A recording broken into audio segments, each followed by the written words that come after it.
ಎಲ್ಲರಿಗೂ ನಮಸ್ಕಾರ. ಇದು ಅಖಿಲ ಭಾರತ ಸುಸಂಘಟಿತ ಸೂರ್ಯಕಾಂತಿ ಸಂಶೋಧನಾ ಪ್ರಾಯೋಜನೆ ಕೃಷಿ ವಿಶ್ವವಿದ್ಯಾನಿಲಯ ಬೆಂಗಳೂರು. ನಾನು ದತ್ತಾತ್ರೇಯ ಭಟ್, ಅಲ್ಲಿ ತಾಂತ್ರಿಕ ಅಧಿಕಾರಿಯಾಗಿ ಕೆಲಸವನ್ನು ನಿರ್ವಹಿಸ್ತಾ ಇದ್ದೇನೆ. ನಾವು ಕೃಷಿ ವಿಶ್ವವಿದ್ಯಾಲಯ ಬೆಂಗಳೂರಿನಿಂದ ಹಲವಾರು ಸೂರ್ಯಕಾಂತಿ ಸಂಕರಣ ತಳಿಗಳನ್ನು ಬಿಡುಗಡೆ ಮಾಡಿದ್ದೇವೆ. ಇತ್ತೀಚೆಗೆ KBSH 90 ಸೂರ್ಯಕಾಂತಿ ತಳಿಯನ್ನು ಬಿಡುಗಡೆ ಮಾಡಿದ್ದೇವೆ.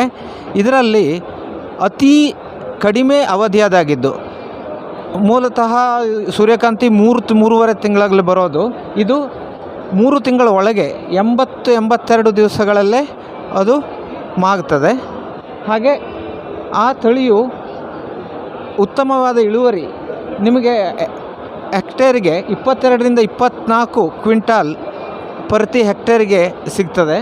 ಹಾಗೂ ಇದು ಕೇದಿಗೆ ರೋಗ, ಡೌನಿ ಮಿಲ್ಡ್ಯೂ ಅಂತ ಏನು ಹೇಳ್ತೀವಿ, ಕೇದಿಗೆ ರೋಗ ನಿರೋಧಕತೆಯನ್ನು ಸಹ ಹೊಂದಿದೆ.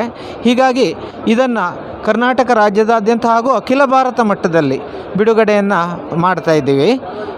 ಈ ಹಿಂದೆ ಕಳೆದ ವರ್ಷ KBSH 88 ಎಂಬ ಸೂರ್ಯಕಾಂತಿ ಸಂಕರಣ ತಳಿಯನ್ನು ಬಿಡುಗಡೆ ಮಾಡಿದ್ದೀವಿ. ಅದು ಸಹ ಈಗಾಗಲೇ ಅಖಿಲ ಭಾರತ ಮಟ್ಟದಲ್ಲಿ ಬಿಡುಗಡೆಯನ್ನು ಕಂಡಿದೆ. ಅದರಲ್ಲಿ ಏನಾಗ್ತಾಯಿದೆ ಅಂತಂದರೆ, ಇದು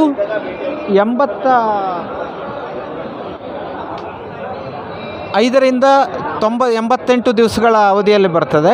ಇದರಲ್ಲೂ ಸಹ ಉತ್ತಮ ಇಳುವರಿ ಮತ್ತು ರೋಗ ನಿರೋಧಕ ಶಕ್ತಿಯನ್ನು ಹೊಂದಿದಂಥ ತಳಿ ಮತ್ತು ಉತ್ತಮವಾದಂತಹ ತೆನೆಯ ಒಂದು ಆಕಾರ ಇದೆ. ಹಾಗೆ ಈ ಹಿಂದೆ ನಾವು 2022ರಲ್ಲಿ KBSH 85 ಎಂಬ ಸಂಕರಣ ತಳಿಯನ್ನು ಬಿಡುಗಡೆ ಮಾಡಿದ್ವಿ.